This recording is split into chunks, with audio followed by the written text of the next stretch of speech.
Oplan iwas paputok, inulunsad ng BFP Nueva Ecija sa SM City, Cabanatuan. Inulunsad nga ng Bureau of Fire Protection ngayong taon ang Oplan paalala, iwas paputok at Zumba for a Cause na ginanap sa SM City, Cabanatuan pagpasok ng buwan ng Disyembre.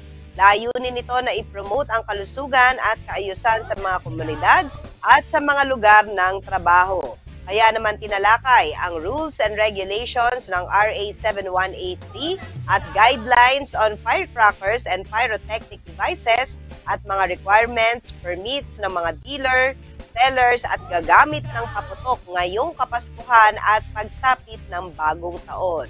Ang kinita naman mula sa 100 pesos na ticket ay gagamitin sa gift giving and feeding program para sa bahay ni San Jose sa San Antonio at tahanan ng Damayang Kristiyano sa San Jose,